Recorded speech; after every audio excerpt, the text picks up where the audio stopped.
আল্লাহ তাআলা বলছে ওয়াজাআত সাকরাতুল মাউত বিল হক।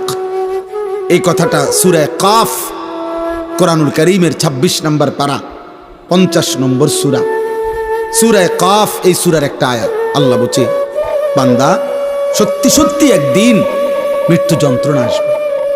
মানুষের শুধু মৃত্যু হয় না, বরং মৃত্যুর পূর্বে মালাকুল মউত আজরাইল জান কবজ করার আগে একটা মৃত্যুর যন্ত্রণা শুরু হয়। এ যার শুরু হয় সেই কেবল বোঝে, অন্যরা জানে না, সে উপলব্ধি করে। সাকরাতুল মাউত বলে, এটা কি বলে? মৃত্যু যন্ত্রণা। তাফসীরের মধ্যে আছে এই পৃথিবীর সবচেয়ে বড় ঈমানদারও যদি হয়, তিনি যদি নবীও হয়, তিনি যদি রাসূলও হয়, তিনি যদি সর্বশ্রেষ্ঠ রাসূলও হয়, তারও মৃত্যু যন্ত্রণা হয়। আবার সে যদি সর্বনিকৃষ্ট কাফেরও হয়, তারও মৃত্যু যন্ত্রণা। সাকরাতুল মাউত থেকে কারো মুক্তি নেই। মৃত্যু যন্ত্রণা নবীরও হয়েছে, উম্মতেরও হয়। মৃত্যু যন্ত্রণা খুদ আমাদের নবী সাল্লাল্লাহু আলাইহি সাল্লামেরও হয়েছিল। মৃত্যু যন্ত্রণা পৃথিবীর নিকৃষ্ট কাফেরদেরও হয়েছে। কিন্তু উভয়ের মৃত্যু যন্ত্রণার মধ্যে পার্থক্য আছে, অনুভূতির মধ্যে পার্থক্য আছে, সেটা পরে বলতেছি। আগে এই কথাটা প্রথম প্রমাণ বুঝাইতেছি আর কি, যে মৃত্যুর পূর্ব মুহূর্তে সাকরাতুল মাউত, এটার মুখোমুখি হইতে হবে প্রত্যেককে, ঈমানদারকেও নাফরমানকেও। হাদিসের মধ্যে আছে আম্মা জান আয়েশা রাদিয়াল্লাহু তাআলা আনহা, নবীজির বিবি, নবী সাল্লাল্লাহু আলাইহি সাল্লাম উনার বুকে মাথা রাখা অবস্থায় ইন্তেকাল করছেন। তো নবীজি সাল্লাল্লাহু আলাইহি সাল্লামের ইন্তেকালের পূর্ব মুহূর্তে হযরত আয়েশা রাদিয়াল্লাহু তাআলা আনহা বলেন, আল্লাহর নবী সাল্লাল্লাহু আলাইহি সাল্লামের কপাল মোবারক বারবার ভিজে ছিল, ঘামে ভিজে যাচ্ছিল। আমি এক বাটি পানি আইনা দিছি পাশে, আমি নবীকে দেখলাম বারবার তিনি ডান হাত মুবারক ওই বাটির পানির মধ্যে ভিজাইতেছেন আর কপাল মুছতেছেন ঘাম, ইন্তেকালের পূর্ব মুহূর্তে। আর নবীজি বলতেছিলেন, তখন দোয়া করতেছিলেন, আল্লাহুম্মা আইন্নি আলা সাকারাতিল মাউত, আয় মাওলা মৃত্যু যন্ত্রণার এই মুহূর্তে আপনি আমারে সাহায্য করেন। আল্লাহুম্মা হাফফিন আলাইয়া সাকারাতিল মাউত। এরপরে নবী বলছে, আল্লাহ আমার মৃত্যু যন্ত্রণা সহজ করে দেন। এরপরে নবী বলছে, লা ইলাহা ইল্লাল্লাহ, আয় মাওলা আপনি ছাড়া আর কোনো ইলাহা নাই। এরপরে বলছে, ইন্না লিল মাউতে সাকারাত, মাওলা মৃত্যুর বড় যন্ত্রণা। আমি বুঝতেছিলাম, আমার মনে হয় তিনি তো মাসুম নবী, তিনি তো নিষ্পাপ নবী, তিনি তো মাহবুব আল্লাহ তাআলার। তো তিনি যেন বলতেছেন, আল্লাহ মৃত্যুর বড় যন্ত্রণা। তার মানে তিনি বলতেছেন, মাওলা আমার কাছে যদি মৃত্যুর যন্ত্রণা এমন মনে হয়, হায় মাওলা আমার গুনাহগার উম্মতের কি হবে তাইলে? আমার নাফরমান উম্মতের মৃত্যু যন্ত্রণা তাইলে কি হবে? এরপরে ৫ নম্বর শব্দ হলো, নবী এরপরে বলতেছিলেন, বালির রফিক আল আলা। এই মুমিনের মৃত্যু যন্ত্রণা হলে বালির রফিক আল আলা। হাদিসের ব্যাখ্যার মধ্যে আছে, অর্থাৎ হইল এগুলো যখন বলতেছেন নবীজি, তো আর মালাকুল মউত আজরাইল আসছেন। আল্লাহ নবী সাল্লাল্লাহু আলাইহি সাল্লামকে বলতেছিলেন, বন্ধু আপনার মালিক জানতে চাইছে আর কিছুদিন থাকবেন কিনা, নাকি যাবেন? আল্লাহ নবী বারবার বলতেছিলেন, বাল আর রফিক আল আলা, না না মালাকুল মউত আজরাইল, আমি বরং আমার বন্ধুর সান্নিধ্যই চাই, আমি আমার পরম বন্ধুর কাছেই যেতে চাই। এই কথাটাই তাফসিরে আছে। হাদিসের ব্যাখ্যার মধ্যে আছে, কোন ঈমানদার, কোন মুমিন, কোন মুত্তাকিরও মৃত্যু যন্ত্রণা হয়। মৃত্যুর যন্ত্রণা যেটা, এটা হয় ওনার কষ্ট যেটা, এটা হয়। কিন্তু মুমিনের মৃত্যু যন্ত্রণা শুরু হলে তার দিল খুশিতে আনন্দে উৎফুল্ল হয় যে হায় আমার বন্ধুর মোলাকাতের সময় হয়ে গেছে। গত ৬০ বছর আমি যে বন্ধুর জন্য সেজদা দিছি ৫ ওয়াক্ত, গত ৬০ বছর, ৪০ বছর, ৫০ বছর যে মালিকরে আমি ডাকছি দিবানিশি, কখনো সুবহানাল্লাহ, কখনো আলহামদুলিল্লাহ, কখনো ডাকছি আল্লাহু আকবার, কখনো ডাকছি লা ইলাহা ইল্লাল্লাহ, কখনো ডাকছি আস্তাগফিরুল্লাহ।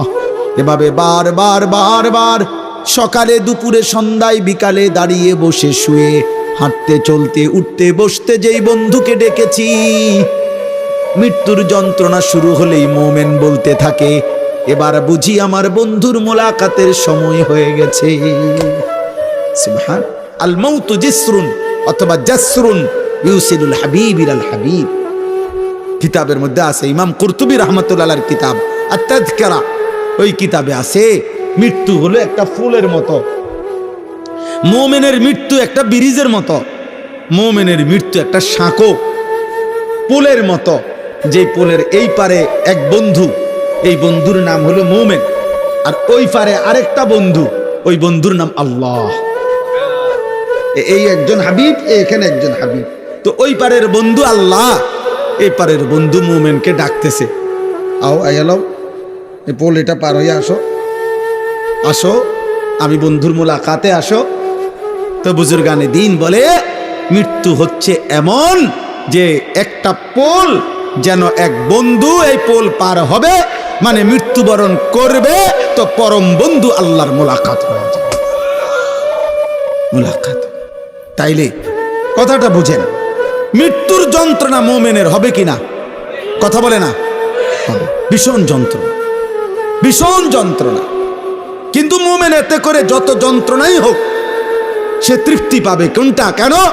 আমার আল্লাহর সাথে কি হয়েছে? সাক্ষাতের সময় হয়েছে। কিন্তু মৃত্যুর যন্ত্রণা হবে। আচ্ছা, মুমিনের মৃত্যু যন্ত্রণা কেমন? আরেকটা উদাহরণ দেয়। রাসূলুল্লাহ সাল্লাল্লাহু আলাইহি সাল্লামের বিখ্যাত একজন সাহাবী হযরত আমর ইবনুল আস রাদিয়াল্লাহু তাআলা আনহু। আমর ইবনুল আস, আমার কাছে আমার গাড়িতে একটা কিতাবে আছে, এই কিতাবের নামই হলো ওয়াজাআত সাকরাতুল মাউত বিল হক। আমি এটা পড়ি আর কি, আরবি কিতাব। ওইখানে আছে আরব দেশের একজন বড় আলেম, মশহুর বর্তমান সময়ের একজন বিখ্যাত ব্যক্তি ডক্টর আয়েজ আল কারনি, ওনার লিখিত কিতাব। তো উনি লিখছেন সেখানে নবীজির একজন বিখ্যাত সাহাবী আমর ইবনুল আস রাদিয়াল্লাহু তাআলা আনহু, অনেক প্রসিদ্ধ সাহাবীদের একজন। এই সাহাবীর মৃত্যুর সময়, ওনার যখন সাকরাতুল মউত শুরু হয়েছে, মৃত্যু যন্ত্রণা, তখন ওনার ছেলে আব্দুল্লাহ, উনিও সাহাবী, এই সাহাবীর ছেলেও তো আব্দুল্লাহ, রাসূলুল্লাহ সাল্লাল্লাহু আলাইহি সাল্লামের সাহাবী আমর ইবনুল আসের ছেলে আব্দুল্লাহ, উনিও সাহাবী, মানে বাপ ফুত দুইজনেই কি সাহাবী। তো এই ছেলে আব্দুল্লাহ ওনার আব্বা আমর ইবনে আসকে জিজ্ঞেস করতেছে মৃত্যুর পূর্ব মুহূর্তে, আব্বা বলেন তো এই মুহূর্তে আপনার সাকরাতুল মউত, মৃত্যু যন্ত্রণা কেমন মনে হচ্ছে? কিতাবে লিখছে সাহাবী কি কয় শোনেন, উনি ইমানদার, উনি সাহাবী, নবীজির কলজার টুকরাদের একজন। উনি বলতেছে, ইয়া বুনাইয়া, হে আমার প্রিয় সন্তান, কাআন্না জিবালাদ দুনিয়া আলা সাদরি ফুত, সন্তান আমার মনে হচ্ছে পৃথিবীর সবগুলো পাহাড় আমার বুকের উপরে চাপ দিয়ে রাখছে। এক মুমিন বলতেছে, এক সাহাবী বলতেছে, কাআন্না জিবালাদ দুনিয়া আলা সাদরি, যেন পৃথিবীর সবগুলো পাহাড় আমার বুকের চাপ দিয়ে রাখছে রে।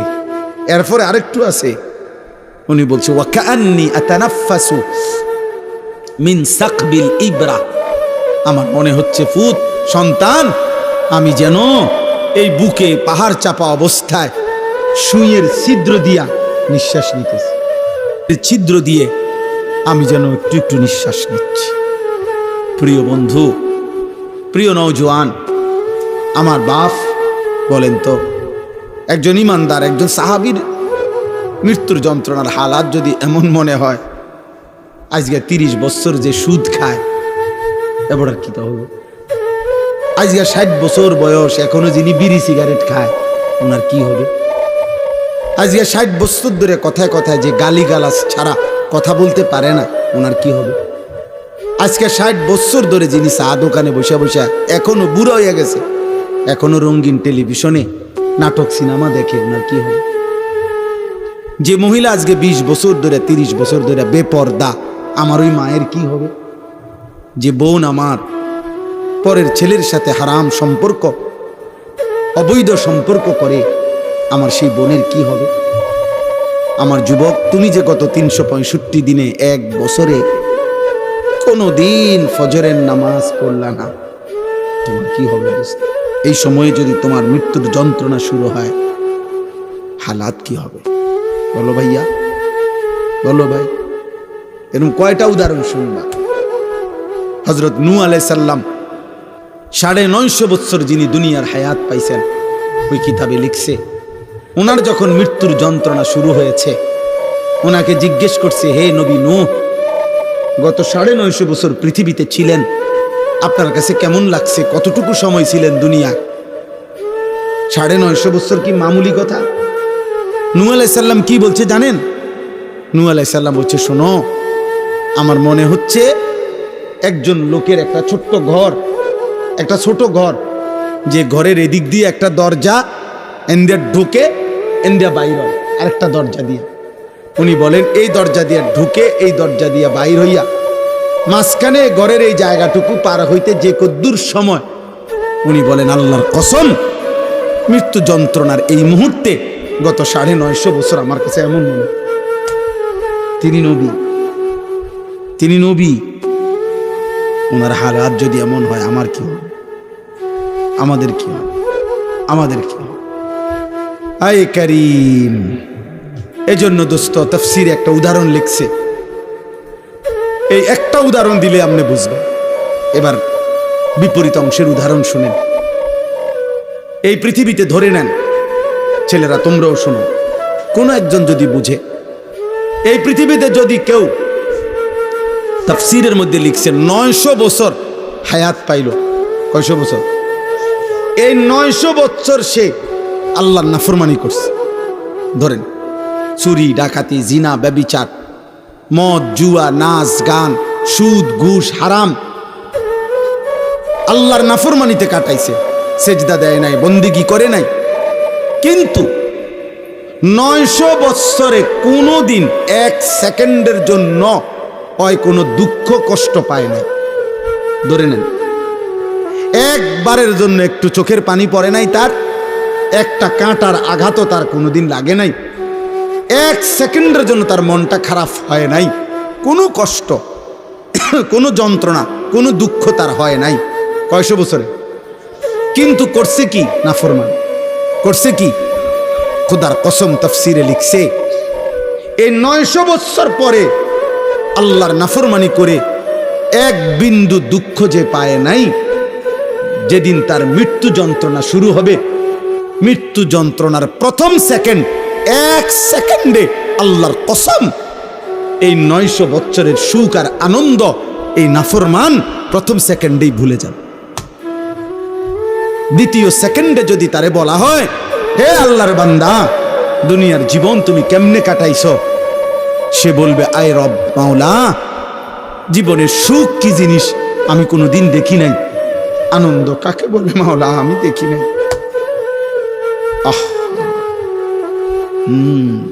কবরের আযাব, আরো পরে তো বাপ আজরাইলের জান কবজের কষ্ট, সেটা তো আরো পরে। এটাই আমি তর্জমা বললে আমার কথা শেষ হয়ে যাবে।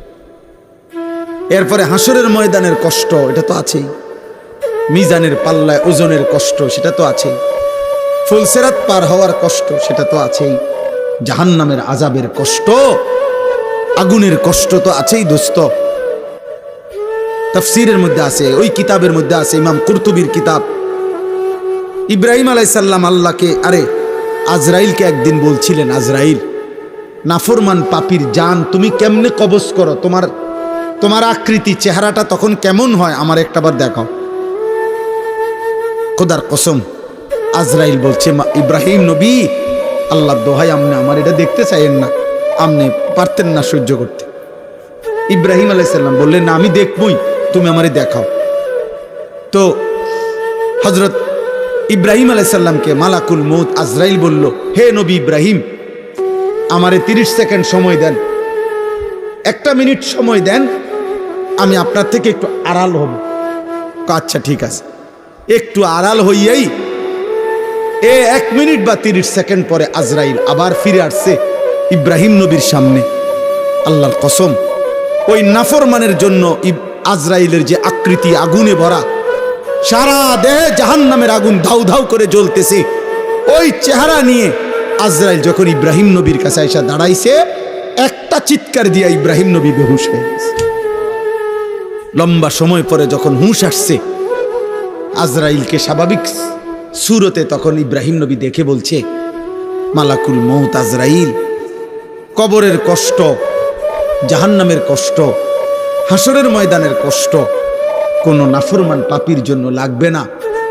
তোমার এই বিভৎস আকৃতি দেখলে, তোমার এই বিভৎস চেহারা দেখলেই জান কবজের সময় কোনো নাফরমানের 70 বছরের পাপের যন্ত্রণার জন্য এটাই যথেষ্ট, আর লাগবে না, আর লাগবে না।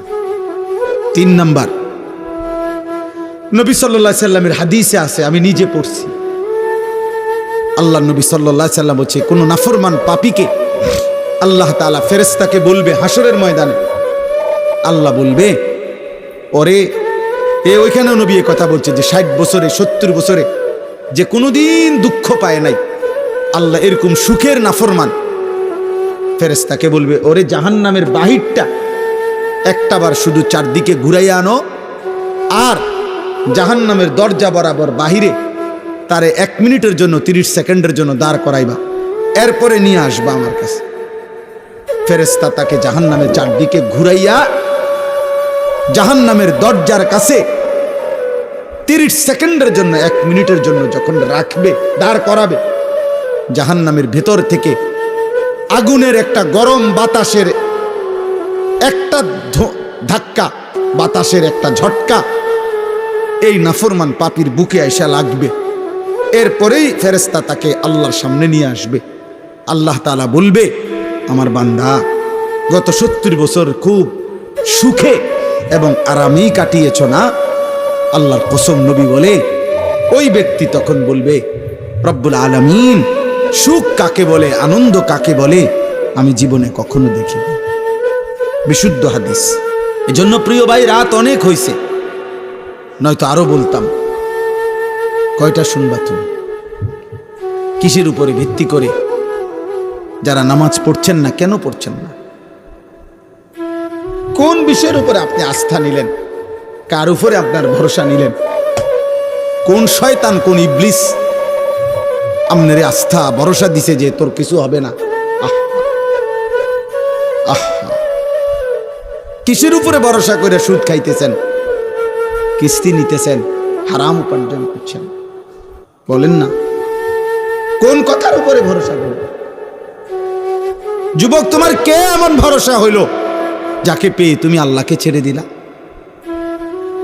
সুদখোর বাবা, কে আপনারে এরকম ভরসা দিল যাকে পেয়ে আল্লাহকে ছেড়ে দিলেন? বেপর্দা নারীকে বলেন, বেহায়া মহিলাকে বলেন, এই বোন, কে তোমারে এমন ভরসা দিল?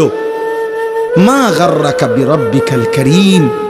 আল্লাহ বলে, বান্দা, আমার মতো দয়ালু মেহেরবান মাওলা থেকে কে তোমারে ধোঁকা দিল? আমার চাইতে এমন দয়ালু কারে পেয়ে গেলা যাকে পেয়ে তুমি আমি আল্লাহকে ছেড়ে দিলা? ছেড়ে দিলা। অতএব বাপ, এবার এই তর্জমাটুকু শুনেন দোস্ত, আমিও আপনিও। ওই যে বললাম, স্বীকার করেন আর নাই করেন, খেয়াল করেন আর ভুলে যান, মৃত্যু আসবে। আসবে তো? কথা বলে না? মনে থাকলেও আসবে, মনে না থাকলেও আসবে তো? 3 বেলা ঠিক মতো খানা খাইলেও মরবেন তো? কথা বলে না? রাজপ্রাসাদের লোকটা মরবে তো? পৃথিবীর সবচেয়ে ক্ষমতাধর লোকটা মরবে তো? পৃথিবীর সবচেয়ে বড় নেতৃত্বের অধিকারী ব্যক্তি মরবে তো? এবার আসেন এই তর্জমাটুকু বলি। তর্জমাটার মূল বক্তব্য হলো, মক্কার কোরাইশ কাফেররা প্রতিনিয়ত আল্লাহর নবীকে বিদ্রুপ করত আর বলতো, মুহাম্মদ, এই যে তুমি বলতেছ আমরা মরে যাব, মরে গেলে আমাদেরকে কবর থেকে আবার হাসর হবে, মিজান হবে, ফুলসেরাত হবে, কবর থেকে আমাদেরকে আবার উঠাবে, কি কইল? ডিবুজি কথা, ডিবুজি কথা। 500 বছর আগের, 300 বছর আগের মাটিতে কারে কোনখানে দাফন করছে, কোন মাটি উইরা কোনান থেকে কই গেছে, কার হাড্ডি গোস্ত মিশা, এখানকার মাটি হয়তো গেছে কা কোন দেশে, কোন দেশের মাটি আইয়া পড়ছে কোনখানে, কোথাকার বালু কোথায় উড়ে গেছে, কই থেকে খারে পাইব, কি কইল। মক্কার কাফের বেঈমানরা এটা বলতো, ফাকালাল কাফিরুনা হাদা শাইউন আজীব। মক্কার কাফেররা বলতো, মুহাম্মদ এটা তো একটা আশ্চর্য কথা, কি কও এগুলা, কি কও। এবং তারা বলতো, হায় আমার শরীর, আমার সিদ্ধান্ত, আমি মন চাইলে খাই, মন চাইলে ঘুমাই, মন চাইলে সামনে যাই পিছনে যাই, যা ইচ্ছা তাই করতে পারি, তাইলে আমি তো আমার কাছে স্বাধীন, আমারে আবার নিবে কে, উঠাবে কে, হিসাব করবে কে। এইভাবে তারা কোনোভাবেই কবর, হাসর, আখেরাত, বিচার, মিজান, ফুলসেরাত এগুলো বুঝতে চাইতো না। তো আল্লাহ তাআলা এই আয়াতে তাদেরকে একটা বিষয়, এই নাফরমান পাপীদেরকে বুঝাইতে চাইছেন। কি বুঝাইছে? আল্লাহ তাআলা বলেন, তাফসীরের মধ্যে আছে, এই আর অল্প একটু তাফসীরের মধ্যে আছে, প্রত্যেক পাপী, কথাটা বুঝেন, প্রত্যেক নাফরমানের যখন মৃত্যুর সময় হবে, তো মালাকুল মউত আজরাইল তার যখন জান কবজ করতে আসবে, তো নাফরমানের জান কেমনে কবজ করে? তো তাফসীরের মধ্যে আছে, প্রত্যেক নাফরমানের যখন জান কবজের সময় হবে, তো মালাকুল মউত আজরাইল প্রথম তার কলিজার ভিতর থেকে তার রুহুটা একটা টান দিয়া ছিঁড়ে ফেলবে। এই টান দিয়া যখন রুহুটা ছিঁড়ে ফেলবে, তখন রুহুটা আইসা এই কণ্ঠনালী এখানে আইসা আটকায় যাবে। এইটারে বলে হুলকুম অথবা তারাকি, কাল্লা ইদা বালাগাতিত তারাকি, অথবা ফালাউলা ইদা বালাগাতিল হুলকুম। এই যে এই কণ্ঠনালীর অগ্রভাগে এসে রুহটা আটকায় যাবে। এবার আর এটা বাইরও হয় না, ভিতরেও যায় না, এই অবস্থায় থাকে। এরপরে আপনি এইটা দিয়ে এখন বুঝবেন সহজ। ওই দেখেন তো, এই যে টিস্যুর এই কাগজগুলো, এটা দেখেন বের করা খুব সহজ, এই যে টান দিলেই বের হয়, দেখছেন? এটা সহজ না? আচ্ছা, এই যে এগুলো দেখছেন, এই কাগজটা এনে একটা আলগা পলিথিন আছে, কথা বলেন না, এটার সাথে এমনভাবে লাগানো যে এটা চাইলেই আমরা টান দিলে খোলে না। এইটা যদি খুলতে হয়, এই পলিথিনটা কেমনে খুলতে হইব? এরকম টাইনে টাইনে ছিটতে হবে, ঠিক না? এই তাফসীরের মধ্যে লিখছে, নাফরমান পাপীর এই রুহুটা কণ্ঠনালী থেকে মালাকুল মউত আজরাইল এরকম টাইনা টাইনা ছিঁড়া ছিঁড়া বাইর করে। অথবা কাবাবের শিকে, কাবাব যারা গোশতের কাবাব খায়, শিক মানে লোহার শিকের মধ্যে ফেঁসায়া ফেঁসায়া আপনার কাবাব বানায়, এই কাবাব থেকে, শিক থেকে যেরকম গোশত টাইনা টাইনা টুকরা টুকরা বের করে, মালাকুল মউত আজরাইল রুহুটা এইভাবে কাবাবের শিক থেকে কাবাব যেভাবে টেনে টেনে ছিঁড়ে, এভাবে ছিঁড়ে ফেলে, এভাবে ছিঁড়ে ফেলে, এভাবে ছিঁড়ে ফেলে। অথবা যদি কেউ বুঝে এরকম যে কোন ভিজা জিনিসের মধ্যে, যদি তুলা ভিজা জিনিসের মধ্যে আটকাইয়া যায়, যেই তুলা এমনি স্বাভাবিকভাবে পড়তেছে না, তো এই তুলা যেরকম টাইনা টাইনা, ব্যান্ডিজের তুলা যেরকম টাইনা টাইনা ছিঁড়ে, খোদার কসম আল্লাহর নবী বলছে, নাফরমানের রুহুটা আজরাইল এভাবে টাইনা টাইনা ছিঁড়বে, টেনে টেনে ছিঁড়বে। ফালাউলা ইজা বালাগাতিল হুলকুম। তো এবার আসেন এখানে, আল্লাহ তাআলা বলেন, এই নাফরমান পাপী, তো এই মক্কার কুরাইশ কাফের বেঈমান মুশরিকদেরকে কিয়ামত পর্যন্ত আল্লাহ চ্যালেঞ্জ করছে যে এই কণ্ঠনালীর কাছে আইসা যখন রুহুটা আটকাইয়া যায় নাফরমানের, তখন নাফরমান তো ছটফট করে, তো তখন তার আত্মীয় স্বজন সব তো পাশেই বসে থাকে, তারা তাকায় তাকায়া দেখে। তো আল্লাহ বলে, হে নাফরমানরা, যেহেতু তোমরা বলতেছো তোমার শরীর, তোমার স্বাধীনতা, তোমার ইচ্ছা, তোমার যা মন চায়, তোমার সব ক্ষমতা, তো এখন এই মুহূর্তে তোমার এই নাফরমান আত্মীয় যার কণ্ঠনালী আটকায় গেছে রুহু কণ্ঠনালীতে, এখান থেকে তার রুহুকে আগের জায়গায় ফেরত দাও। তুমি না বলে কইতেছো কবর হবে না, আখেরাত হবে না, মিজান ফুলসেরাত হবে না, তোমারে ফিরাবে কে, উঠাইবে কে কবর থেকে? তো যেহেতু তোমার এই ক্ষমতা, তো এখন তার জিউনাহা, এই রুহুটাকে এখান থেকে আগের জায়গায় ফেরত দাও। আনো তো, সম্ভব? কথা বলে না সম্ভব কারো পক্ষে? তো আল্লাহ তাআলা বলেন যদি সম্ভব না হয় তো আল্লাহ তাআলার ক্ষমতার সামনে অহংকার করছো কেন?